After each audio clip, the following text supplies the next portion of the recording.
Sometimes life doesn't break us. It just wears us down. Not all suffering is dramatic. Sometimes it's the quiet exhaustion of trying to hold it all together, the pressure to succeed, to stay strong, to stay on. But somewhere inside, something whispers, is this really how I want to live? Maybe you've asked that question at 2 a.m., or on a long commute, or while pretending to. Smile when your heart feels heavy. You're not lost. You're not broken. You're waking up. And that, right there, is where the path begins. Inner peace isn't a luxury for monks in distant monasteries. It's not reserved for those who can escape the world. It is, in fact, a human longing as ancient as breath itself. In the stillness of the soul, across cultures and centuries, people have turned inward in search of a deeper kind of fulfillment. In Buddhism, this longing is understood not as a flaw or a failure, but as the seed of awakening. When we feel restless, overwhelmed, or even lost, it may not be a sign that we're broken, but that we are being invited home. We live in a time when we are constantly told that happiness is outside of us. Advertisements promise peace in the form of a product. Success is defined by how much we accumulate. We're taught to chase, to hustle, to outperform, even in our spiritual lives. But what if the very effort to be someone, to get somewhere, is the root of our discontent? The Buddha's path begins not by adding more, but by letting go, by sitting still, by listening inwardly without judgment. That is where something extraordinary begins to unfold. In seeking inner peace, we are not running away from life. We are learning to meet it differently. We begin to understand that peace is not the absence of noise, but the presence of clarity. It's not about controlling what happens around us, but transforming how we relate to what happens within us. The practice of Buddhism doesn't offer escape. It offers insight, and through insight, liberation. As the Zen saying goes, peace does not mean to be in a place where there is no noise or trouble, but to be in the midst of those things and remain calm in your heart. This journey isn't linear, and it certainly isn't perfect. Some days you'll feel grounded and spacious. Other days, reactive and clouded. That's not failure, it's being human. What matters is not how often you stumble, but that you return. You remember, you breathe, you begin again. Each breath is an invitation to return to yourself. And this return, over and over again, is the very heart of the awakened path. So before we explore the steps, the principles of letting go, of mindfulness, compassion, simplicity, and balance, we pause here. We honor this sacred starting point, the quiet whisper inside that says, there must be another way. You are not alone in that whisper. Millions have heard it before you.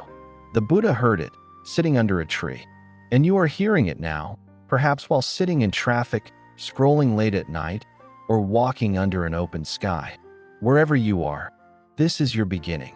Not the pursuit of peace, but the remembering that peace has always been within you, waiting patiently for your return.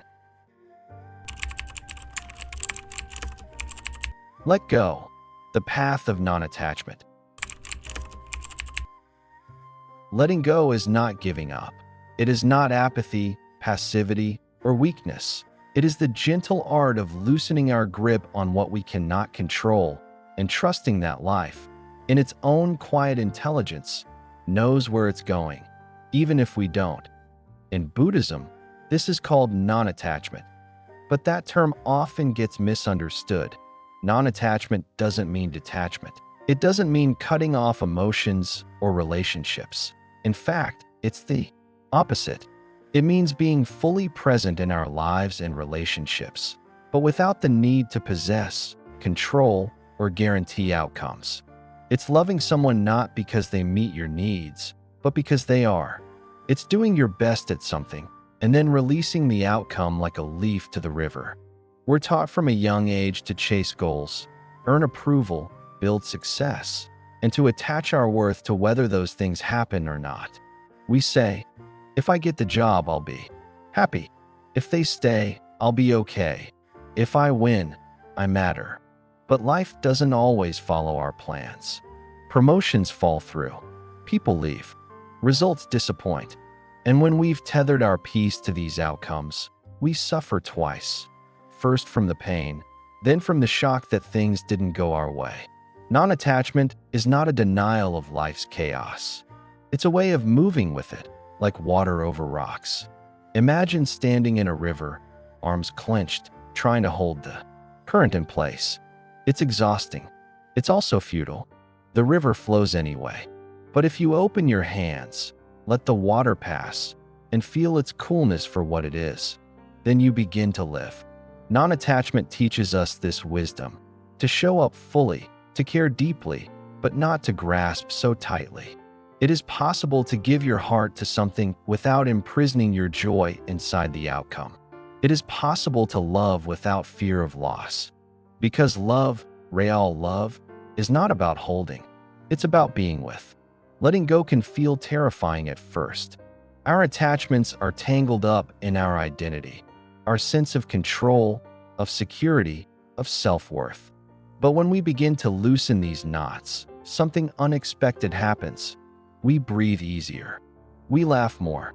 We begin to feel light, not because life got easier, but because we stopped demanding it to be a certain way. As the Buddhist said, you only lose what you cling to. Non-attachment frees us from that very loss. This is not an overnight practice. It's a daily invitation to release the grip again and again. To say, I trust, even when the outcome is unknown. And each time we do, we reclaim a bit more of our peace. We create space for joy, space for healing, space for life to move through us, not around us. That's what it means to let life flow. Not to drift aimlessly, but to move in rhythm with something deeper than control, something closer to truth. So, as we continue this journey, pause for a moment. Ask yourself, what am I holding on to so tightly that it's making me tired? What if today, just for a breath, you let it go, not out of weakness, but out of wisdom? What if the freedom you've been searching for doesn't lie in getting what you want, but in learning how to want less, hold lighter, and love deeper?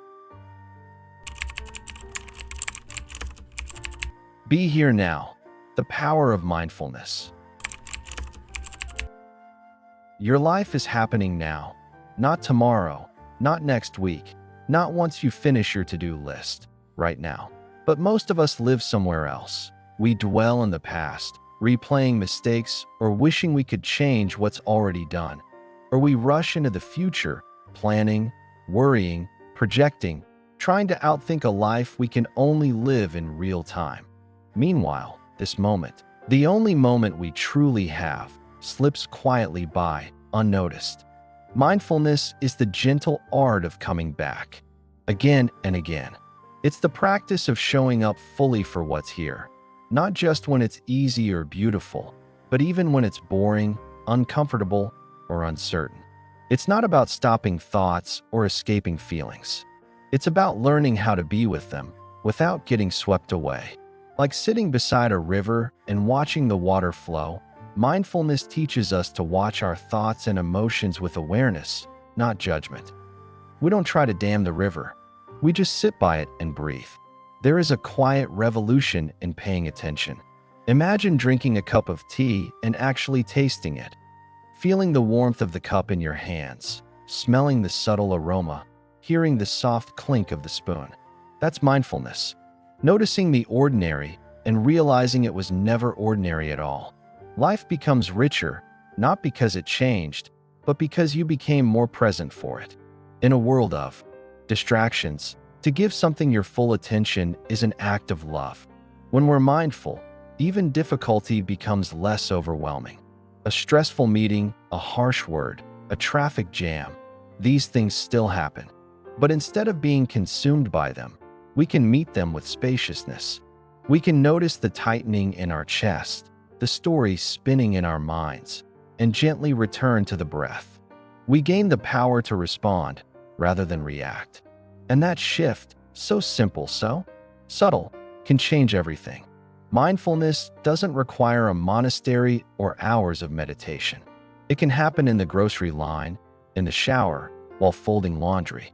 It's not about adding something new to your life. It's about being awake for the life you already have.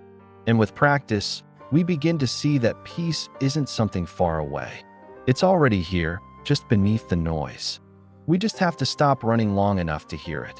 In Buddhism, mindfulness isn't a trick or a hack. It's the path itself. Because when we truly live in the present, even briefly, we touch something timeless. We remember what it's like to be, not to perform, achieve, or control, but to simply rest in awareness. And that awareness, soft and spacious, is the ground of wisdom, compassion, and freedom. So if today feels overwhelming, if your mind is rushing ahead or spiraling back, pause. Feel your feet on the floor. Take one conscious breath. Then, another. This is your life, and it's happening now. Flow with life, the gift of acceptance. We all have a version of how life should go, a silent script we carry inside. How people should treat us, how our plans should unfold, how our bodies should feel, how the world should work. But life rarely reads from that script. A flight gets canceled. Someone we love disappoints us. A diagnosis arrives we didn't expect. And in those moments, when reality breaks from the plan, our first instinct is often resistance. We brace. We fight. We demand it be otherwise. But what if, instead of fighting the current, we learned how to float? Acceptance doesn't mean we like everything that happens. It doesn't mean resignation or giving up. True acceptance is the quiet strength of saying, this is what is, not this is what I wanted, or what's fair, or what I deserve, but simply, this is what is. And in that recognition, something extraordinary happens. We stop wasting energy pushing against reality and begin to flow with it. The Buddha taught that suffering arises not simply from pain, but from our refusal to allow pain to exist. Resistance adds a second layer of suffering, the suffering about the suffering. There's a quiet kind of courage in acceptance. It's not loud. It doesn't need to prove anything. It shows up in the stillness of a parent letting go of a child's choices, in the strength of someone facing an illness with clarity rather than denial, in the daily grace of forgiving others and ourselves for being human. Acceptance is not passive. It's active awareness. It's saying, I see this clearly, and I choose to meet it with openness instead of control. Most of us have been trained to believe that if we don't like something, we must immediately change it, fix it, improve it. But not everything in life is meant to be fixed. Some things are meant to be felt, to be lived through. Acceptance gives us the space to breathe inside what is difficult without being crushed by it. Like a tree that bends with the wind instead of snapping, acceptance doesn't make us weak, it makes us resilient. When we practice acceptance, we begin to notice something else. Much of our pain comes not from the thing itself, but from our insistence that it shouldn't be happening. We suffer not just because someone left, but because we thought they would stay forever. We hurt not just because plans changed, but because we clung to how they were supposed to be. Letting go of that supposed to is the doorway to peace. Life flows, and the more we accept the current, the less it drags us under. This doesn't mean we stop striving for justice, healing, or change. Acceptance is not the end of action. It's the beginning of wise action. When we stop denying reality, we can finally respond to it from a place of calm and clarity rather than reactivity. We can choose our path rather than be pushed around by our emotions. So next time something feels wrong, pause, breathe. Instead of asking, why is this happening to me? Try asking, can I be with what is just for now? That shift alone is profound. It's the beginning of surrender, not in defeat, but in depth. And that surrender becomes the seed of peace. Because in the end, peace doesn't come from controlling everything around us. It comes from learning how to be with everything as it is, and still feel whole. In life's timing, learning patience. We live in a world that worships speed, fast results, instant updates, next day delivery. We're told that if something doesn't happen now, it's already too late.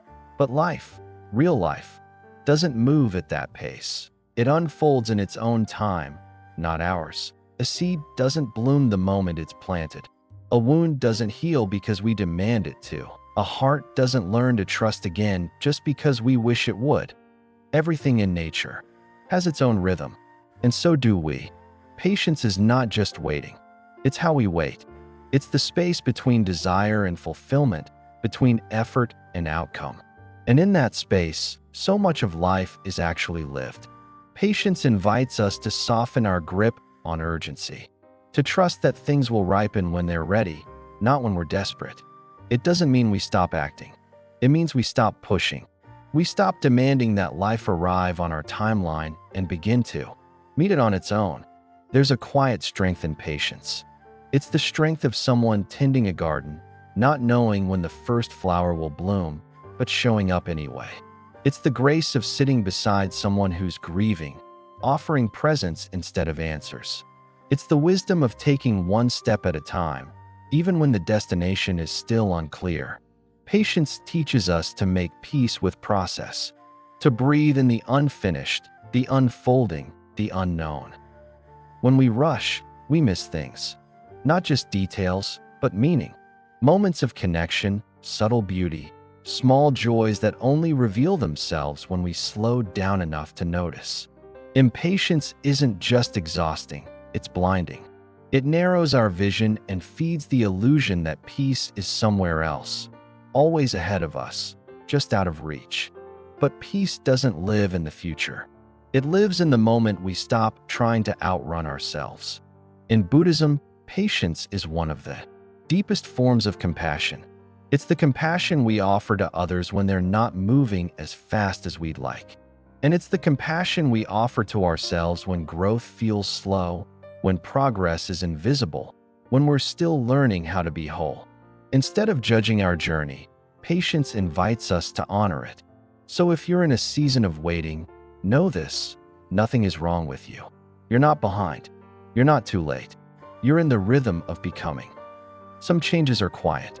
Some healing happens underground. Trust that your life is unfolding with purpose, even if you can't yet see where it's going. Let the moment be enough. Let the breath be enough. Let now be enough. Live lightly. Choosing simplicity. We often think of simplicity as the absence of things, less stuff, fewer commitments, a quieter schedule. But true simplicity is not just about subtraction. It's about intention. It's about choosing what truly matters and releasing what doesn't. It's about clearing the noise, not for the sake of emptiness, but to make space for presence, meaning, and peace. In a world that constantly tells us to want more, do more, and be more, simplicity is a quiet rebellion. It's the decision to step off the treadmill of always chasing, always performing, always proving. It's saying, I don't need all of this to feel whole. And that decision doesn't come from lack. It comes from clarity. When we live simply, we're not depriving ourselves. We're liberating ourselves from clutter, from distraction, from the belief that joy has to be earned through exhaustion. Simplicity invites us to slow down and truly see, to notice the warmth of sunlight through a window, the taste of a home-cooked meal, the quiet joy of an unrushed conversation. These aren't grand moments, but they are real moments, the kind that make up a life that feels full, not just busy. When we live lightly, we begin to realize how much beauty we've been stepping over in our hurry to get to the next thing.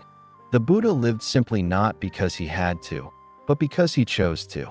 Not because he rejected the world, but because he saw it clearly.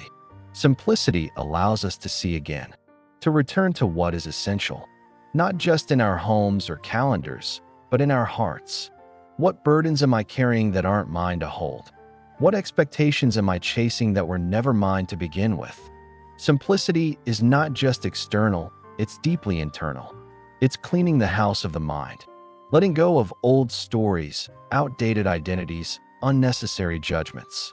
It's turning down the volume of the world so we can finally hear our own wisdom whispering beneath the noise. And when that whisper grows clearer, we begin to choose differently. We begin to live not from pressure, but from peace. Living lightly doesn't mean living small. It means living free. Free to say no when something doesn't align. Free to say yes when something truly matters. Free to follow the quiet path, even if no one else is walking it. Because in the end, simplicity isn't about having less. It's about needing less. And when you need less, you fear less. And when you fear less, you love more. You become available to this moment, to others, to yourself. So maybe the question isn't, what do I need to add to my life to feel fulfilled? Maybe it's, what can I gently set down? And in that setting down, maybe you'll find what you've been carrying all along, enough. Open your heart, practicing compassion. Compassion isn't just a feeling. It's a way of seeing, a way of walking through the world with open eyes and an open heart. It's easy to be kind when things are easy, when people agree with us, when life is smooth. But true compassion begins when it's hard, when someone disappoints us, when we don't understand, when we're hurting too. In those moments, the choice to stay open rather than close down is an act of quiet courage. To say, I may not know your pain, but I'm willing to meet you there anyway. We often think of compassion as something we give to others, but it begins with how we relate to ourselves.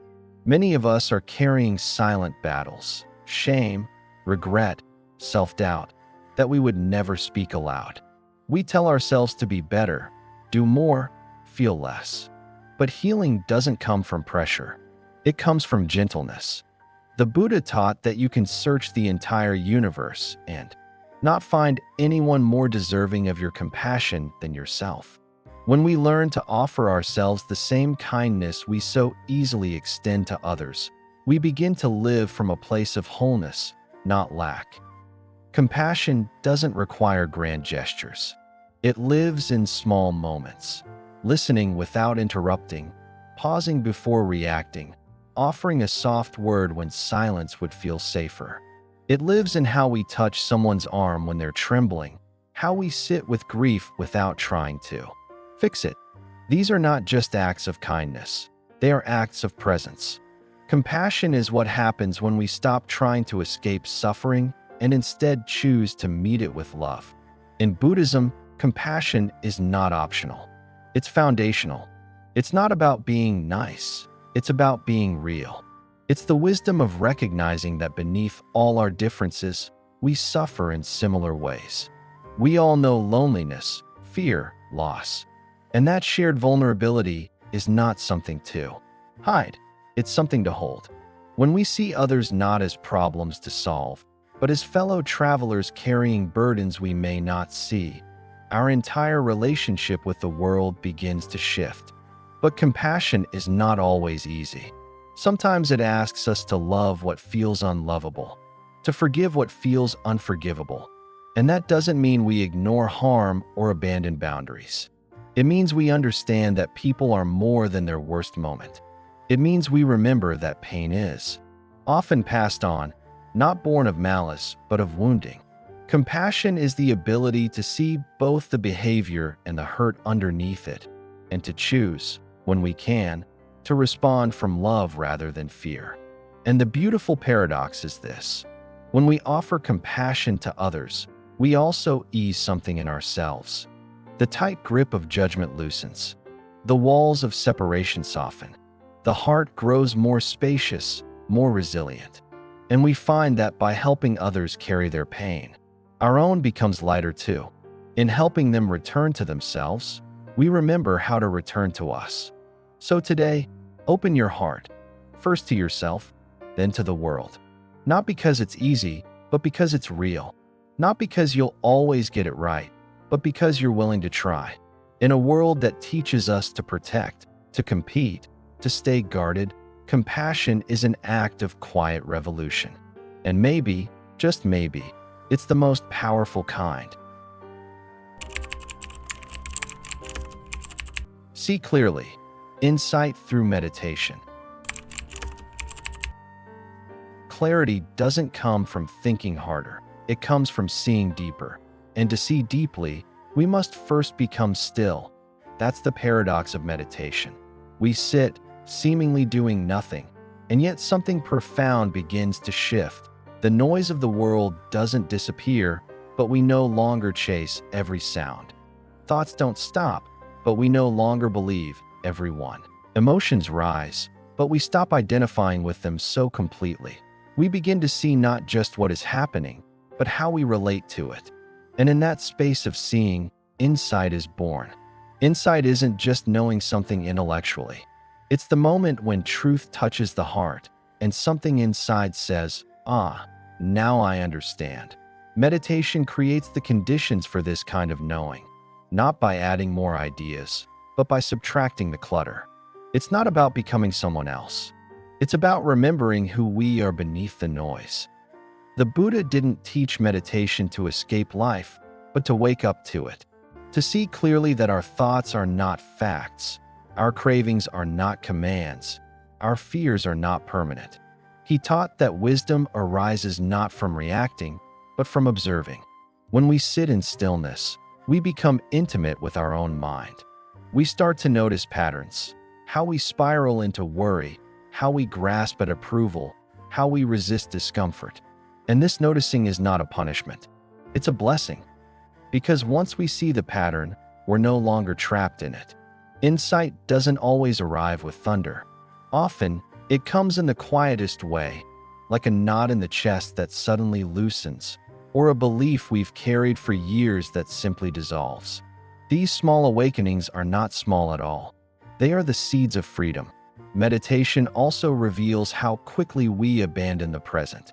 One moment we're here, and the next, we're off chasing a memory, a plan, a judgment. But with each breath, we get to return, again and again. That's the real practice. Not staying still perfectly, but returning compassionately. And in that return, we begin to trust something deeper than thought. We begin to know from the inside out. Insight transforms not just how we see ourselves, but how we see others. When we realize that we, too, have struggled, feared, failed, we soften toward the struggles of others. We become less reactive, less controlling, less caught in the drama of needing to be right. Insight doesn't make us superior. It makes us more human, more grounded, more free. So if the world feels confusing, if your mind feels noisy, if you're searching for clarity, don't run faster. Sit still, breathe, watch. Trust that the clarity you seek is not out there, but within you, waiting to be uncovered. Meditation doesn't give you the answers. It teaches you how to listen so that when the answer comes, you'll be quiet enough to hear it. This too shall pass, embracing change. Everything changes. We know this, and yet we forget it every day. We act as if things will last forever. Our youth, our roles, our relationships, even our struggles. But life is always in motion. Seasons shift, people grow, circumstances evolve. Nothing stays the same, not even the parts we wish would. And this truth, though it can feel unsettling, is also a kind of freedom. Because if nothing lasts forever, then neither does pain, neither does confusion, neither does being lost. This too shall pass. Impermanence is not a flaw in life, it is its very nature. The cherry blossoms bloom not in spite of their short life, but because of it. Their beauty is inseparable from their transience. The same is true for us. The moments that touch us, the people we love, the experiences we cherish, they are all precious because they are fleeting. Trying to hold them in place is like trying to Grasp water in your hands. The tighter you cling, the faster it slips away. But if you let it flow, you can feel it more fully before it goes. We often fear change because it threatens our sense of control. It reminds us that nothing is guaranteed. But the truth is, control was always an illusion. We are not here to freeze time. We are here to meet it as it moves, to live fully while it moves. And when we begin to accept impermanence, not as a problem to solve, but as a truth to honor, life softens. We stop resisting every goodbye. We stop panicking when things fall apart. Because we remember, endings are not failures, they are transitions. This awareness doesn't make loss painless, but it makes it meaningful. It allows us to grieve without being destroyed, to love without grasping, to enjoy without fearing the end. There is a quiet strength in knowing that we can survive the waves of change, not by building higher walls, but by learning how to float. And floating requires trust. Trust in the unfolding. Trust in your own resilience. Trust that, even when things fall away, something within you remains untouched. The Buddha taught that everything conditioned is impermanent, but he didn't say that to discourage us. He said it to wake us up, to remind us not to sleepwalk through our lives, not to postpone love or presence or gratitude, because nothing is promised. Not tomorrow, not even this breath. And strangely, that truth doesn't make life more frightening. It makes it more vivid, more alive. We savor what we have now because we know it won't last. And that knowledge transforms ordinary moments into sacred ones. So if today feels uncertain, if you're standing in the middle of something falling apart, remember this: it's okay to feel lost. It's okay to not know what comes next. But know this too: this moment, however messy or unclear, will pass. And when it does, you will emerge changed. Not because life went as planned, but because you allowed it to change you. That is the gift of impermanence, not just that things end, but that they move. And in that movement, we grow. Desire no more. Freedom from suffering. Suffering doesn't always come from what's happening. It often comes from what we want to be happening instead. We suffer not just because we're in pain, but because we believe this pain shouldn't exist. We suffer not just because something ended, but because we wanted it to last. Beneath almost every form of suffering is a craving, something we think we must have, hold, or fix in order to be okay. But the truth is, desire is not just wanting. It's the clinging, the grasping, the insistence that things must be a certain way for us to be at peace. Buddhism doesn't say that wanting is evil. It simply asks us to look closely at our wanting, to notice how often our minds live in a state of if only. If only I had more time. If only they loved me back. If only I looked different, lived differently, felt differently. Desire promises fulfillment, but often delivers restlessness. Because even when we get what we want, the satisfaction is temporary. The mind moves on to the next thing, and the next, until we begin to see this isn't a path to peace. It's a treadmill. Letting go of desire doesn't mean we become numb or passive. It means we stop outsourcing our happiness. It means we stop believing the lie that joy is always somewhere else, just around the corner, just out of reach. Freedom doesn't come from getting everything you want. It comes from realizing you don't have to chase it anymore. When the mind no longer grasps at every pleasure or resists every discomfort, a new kind of spaciousness appears. A quiet contentment that isn't based on circumstances, but on clarity. To see this is to taste freedom. The Buddha didn't promise a life without difficulty. He promised that we could be free from unnecessary suffering, the kind we create by resisting what is, by demanding what isn't. And the path to that freedom begins with seeing clearly. This craving, this wanting, is not who I am. It's just a wave. And like all waves, it rises and passes. I don't have to obey it. I can notice it, breathe with it, and let it go. This isn't about rejecting life. It's about receiving it more fully. When we're not caught in craving, we can finally appreciate what's already here. A friend's voice, a breeze through the trees, the softness of breath in the chest. We stop trying to extract meaning from every moment and simply live it. Not because we've become indifferent, but because we've become free. So the next time your mind says, "I'll be happy when," pause. Smile gently. Ask yourself, what if this moment, just as it is already enough? What if the doorway to peace was never locked? It was only hidden behind our wanting. And what if, by stepping back from the chase, we stepped fully into our lives? Still inside, discovering inner calm. There's a stillness inside you that has never been broken. A quiet space beneath the noise, the stress, the stories, where peace has always lived. Patient, undemanding, and untouched. Most of the time, we don't hear it. We're too busy chasing, reacting, fixing, striving. We keep thinking calm is something we'll reach one day. When the work is done, the house is clean, the heart is healed. But the truth is, peace doesn't arrive when life is perfect. It arrives when we stop demanding that it be. Inner calm isn't about having nothing happen. It's not about silence on the outside. It's about silence on the inside.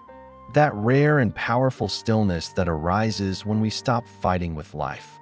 When we stop arguing with our emotions, stop resisting every thought, stop needing every moment to feel different. In that letting go, in that gentle pause, something sacred appears, the awareness that we are not the storm, we are the space it passes through. We spend so much of life trying to manage the external, fixing people, avoiding pain, arranging our circumstances just right. And when those things don't stay still, which they never do, we feel anxious, frustrated, afraid. But real stability doesn't come from getting the world to behave. It comes from discovering the part of you that remains unmoved even when everything else is in motion. The breath that continues. The presence that watches. The quiet that holds it all. Meditation teaches us how to find this stillness, but it's not the only doorway.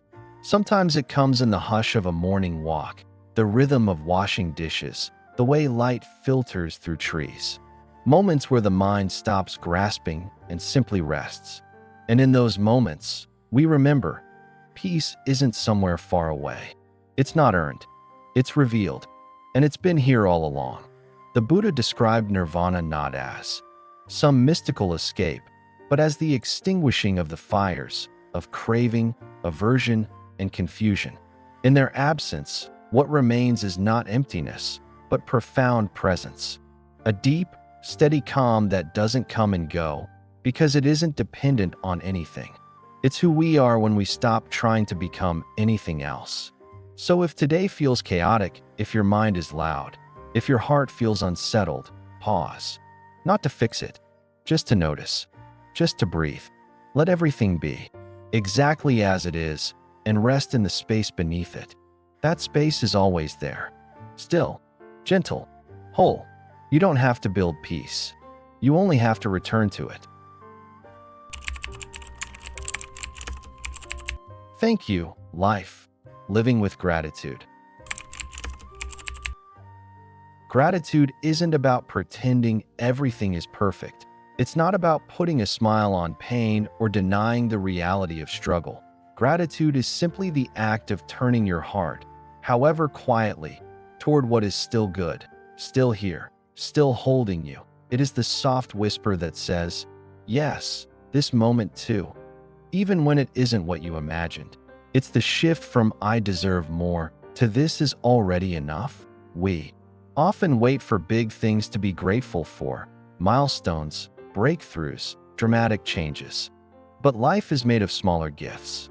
The breath you didn't notice until it caught, the sunlight resting on your hands, the voice of someone who still calls you by name. Gratitude lives in the details.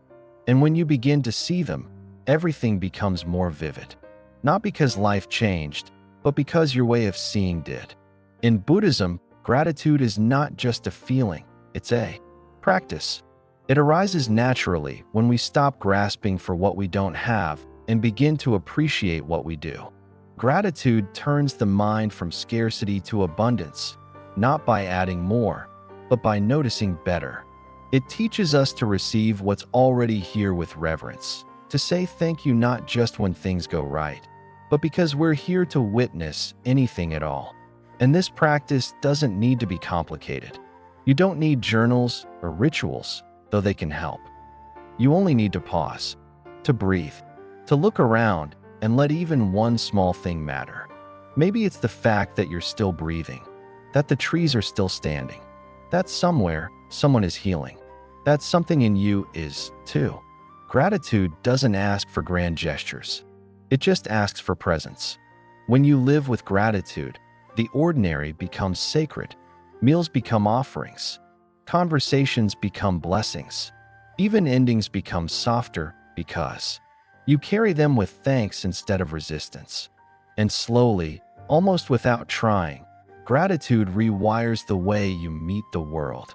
You stop chasing moments and start receiving them. You stop needing more and start loving deeper. You stop asking what's missing and begin whispering, "Thank you, thank you, thank you." Not because life is always easy, but because even within its difficulty, there is beauty. There is stillness. There is something worth cherishing. To live with gratitude is to say yes to life. Not just the parts that shine, but the ones that ache and ask and stretch you into something wiser. So before the day ends, pause. Thank the light, even if it's dim. Thank the breath, even if it's shaky. Thank the path, even if it's uncertain. Thank the earth that carries you, the sky that shelters you, the life that moves through you. Because you're still here, you're still walking, and that, in itself, is enough. We are nature, harmony with the earth. We don't live on the earth, we live with it. We are it. This body we carry is made of soil and water, sunlight and breath. The rhythm of our heartbeat mirrors the rhythm of the tides. The air in our lungs has moved through trees, mountains, oceans, and other living beings. We are not separate from nature. We are one small note in the great song of life, rising and falling with all other notes. To forget this is to feel alone. To remember it is to come home. Harmony with nature isn't about hugging trees or giving things up. It's about remembering that we belong, that the earth isn't a resource, it's a relationship.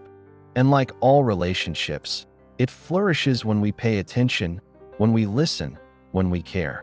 When we slow down long enough to feel the ground beneath our feet and the wind against our face, something ancient stirs inside us.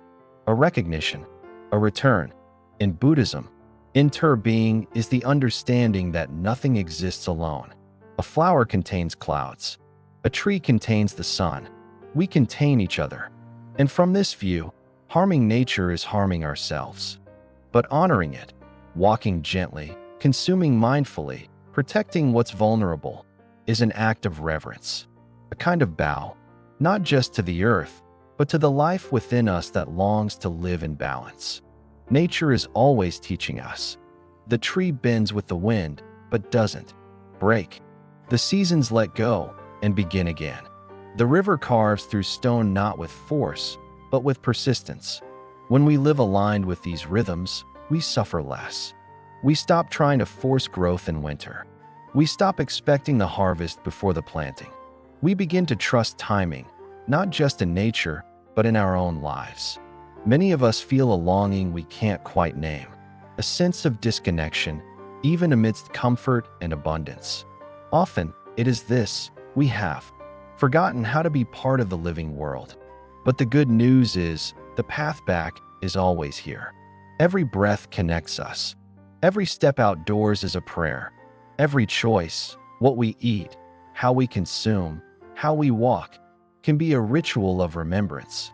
You don't have to change everything to live in harmony. Just begin to notice, to cherish, To treat the earth not as background, but as kin. Sit by a tree and be still. Watch the clouds move without needing them to change. Thank the rain. Bless your food. And in doing so, bless your own life. Because the more we love the earth, the more we return to what is most natural in ourselves: awareness, humility, tenderness. We are not visitors here. We are the earth, looking back at itself, listening to itself, learning, once more, how to live with care. The way home, living the middle way.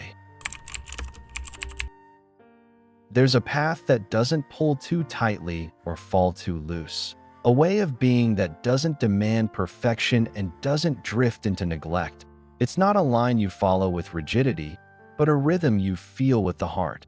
This is the middle way. A path of balance, not because life is always balanced, but because you are learning to walk it with steadiness. Not because the world is peaceful, but because you are becoming peace within it. The middle way is not the middle of compromise. It's not lukewarm or indecisive. It is the wisdom to know when to let go and when to hold on, when to rest and when to act, when to speak and when silence says more. It asks you to live in awareness, not in extremes. And it doesn't demand you get it right every time. It only asks that you keep returning again and again to what is true, kind, and enough. We live in a culture of all or nothing. Push harder. Do more. Be the best, or don't bother at all. But the Buddha taught a different way, a gentle way. He saw how chasing pleasure leads to suffering. He also saw how self-denial leads to the same. And so he stepped between them, not as escape, but as insight. He walked the middle way, not above the world, but deeply within it, with full presence, with humility, with breath. Living the middle way doesn't mean life gets easier. It means you suffer less because you resist less. You stop swinging between extremes of control and collapse, of craving and aversion. You begin to trust the space in between, the quiet place where truth lives, where you can feel joy without clinging, where you can feel pain without drowning, where you can love without needing to possess. This is the calm strength of someone who no longer needs to be pulled by every impulse or idea. Someone who knows that peace doesn't come from choosing sides. It comes from choosing balance. In time, the middle way becomes not just a philosophy, but a homecoming. A way back to yourself, stripped of striving and self-judgment. A way of walking through life where you are not at war with your experience, but in relationship with it. Where effort is gentle and rest is not guilt. Where wisdom whispers in the pauses. Where every step is enough. So maybe the question isn't which side am I on, but what is the most loving step forward? From here, maybe the path isn't straight. Maybe it curves like a river. Maybe it asks you not to rush, but to listen, to feel your way, to walk it not once, but every day with open hands and a steady breath. Because in the end, the middle way is not just a path through life. It is life, fully felt, gently met, and wisely walked. And every time you return to it, you are already home. And if this journey has stirred something in you, some quiet knowing, some deep remembering, then don't stop here. There is more to explore, more to return to. Subscribe to walk with us, not just once, but over time. Like this video if it helped you breathe a little easier. Share it with someone who's searching for their own stillness. And when you're ready, there's another step waiting. You'll find it in the next video. Until then, walk gently and return often. This path is always here. So is your peace.